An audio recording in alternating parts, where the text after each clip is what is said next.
Welcome to The Explainer. Today we're unpacking a truly legendary framework from Jim Rohn. It's essentially this profound, almost mechanical blueprint for getting exactly what you want out of life. We're going to map out his exact formulas for success, moving right from the way we ask for things to the sheer, massive volume of action we need to take, and finally, how we actually navigate the inevitable seasons of life. So let's kick things off with a question that really challenges how we look at our goals. If success is literally like an ocean, meaning, it's not rationed out, it's definitely not in short supply, and it hasn't all dried up before you even got there, why on earth do so many of us approach it with a tiny little teaspoon? The absurdity of that is pretty obvious, right? The ocean has more than enough to go around, but the failure, well, that's entirely in our approach. All right, let's get into Section 1, the art of asking, trading your teaspoon for a bucket. There's a night and day difference between these two mindsets. Look, actually receiving what you want, that's not the problem in life. Receiving is practically automatic. It's kind of like pushing a button that triggers this massive invisible machine. And the crazy part is, you don't even need to know how the machinery works. As Jim Rohn points out, some people spend all their time studying the roots, while others are just busy picking the fruit. The teaspoon mindset completely fails because it never even asks for the fruit. You could be the hardest worker in the room, but if you don't have your goals clearly written down, you're frankly just a poor asker. So the absolutely crucial piece here is how we ask, and there's a very specific two-step formula for this. Step 1, ask with intelligence. Basically, that means don't mumble. You are not going to get anything out of life by mumbling. You need to define exactly what it is you want, how wide, how high, what size, what color. Specific goals act like giant magnets pulling you forward. And step 2, ask with faith. This means you make your highly detailed, intelligent plans like a skeptical adult, but you believe in them with the pure, unwavering faith of a child. 90 days, that is the challenge I'm putting in front of you. Make your plans like an adult, believe in them like a child, and actually work this specific goal-setting formula for the next 90 days. Now, of course, you aren't going to get absolutely everything you want. Sometimes it hails on your crop and rains on your parade because, well, that's just the kind of unpredictable planet we live on. But apply this and you will get plenty. Moving on to Section 2, the cure-all, massive action, moving from knowledge to execution. Don't wish it was easier, wish you were better. Honestly, this single shift in mindset changes absolutely everything. Instead of sitting around wishing for fewer problems, you've got to start wishing for more skills. Instead of wishing for less challenge, wish for more wisdom. It completely flips your focus from hoping the outside world miraculously changes to making dead sure that you change. And this logically brings us to a pretty stark warning.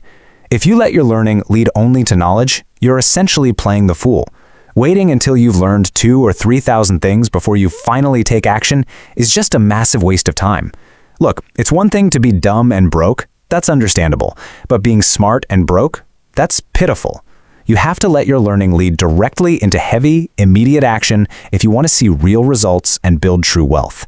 Just listen to the difference in the language people use. The language of the poor sounds like, well, I'll try it a time or two, or I'll give it 30 days. When someone tells you they're going to give it 30 days, you can pretty much immediately guess their bank balance. Now contrast that with the heavy action game plan. Massive action is the absolute cure-all here. If you're going to make sales calls, make a few thousand. If you're out there knocking on doors, knock on a few thousand. Sheer massive volume changes the entire equation.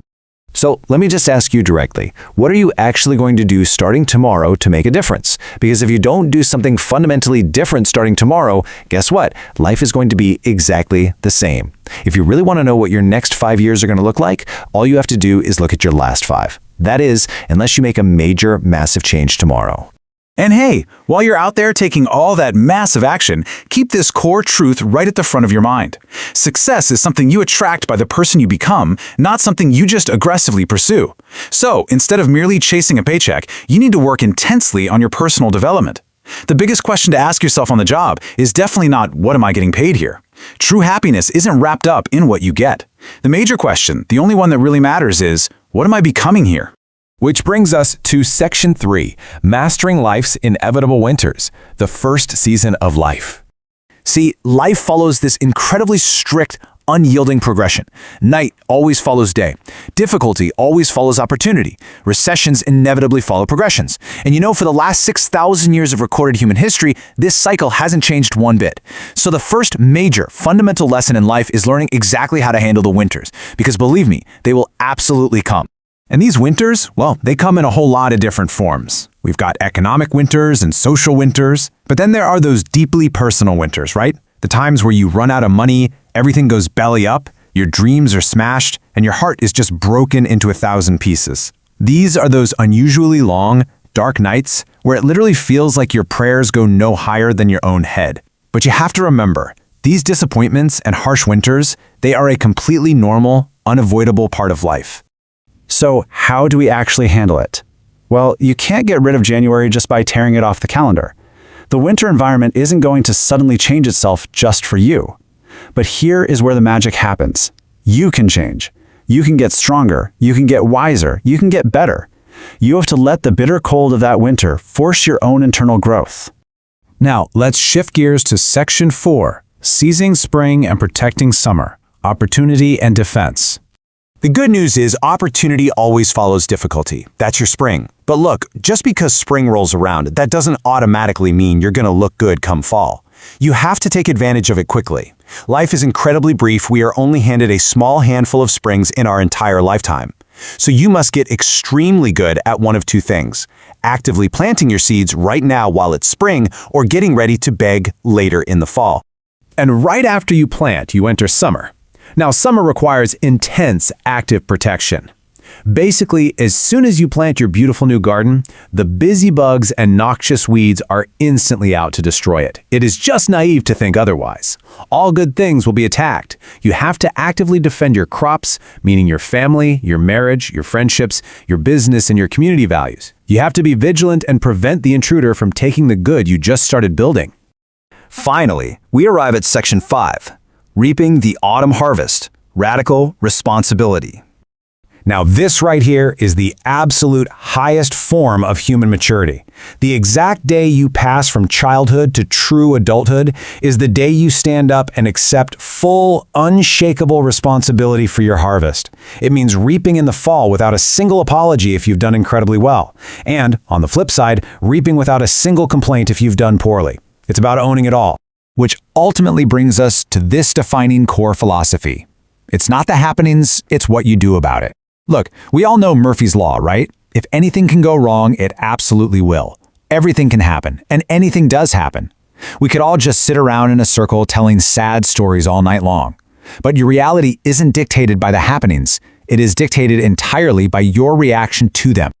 As we wrap up this explainer, I want to leave you with this lingering thought to really chew on.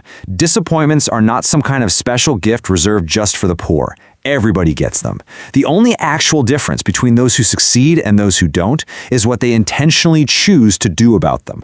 So taking a hard look at your own life, your own massive goals, and your own winters, what are you going to do about yours starting tomorrow?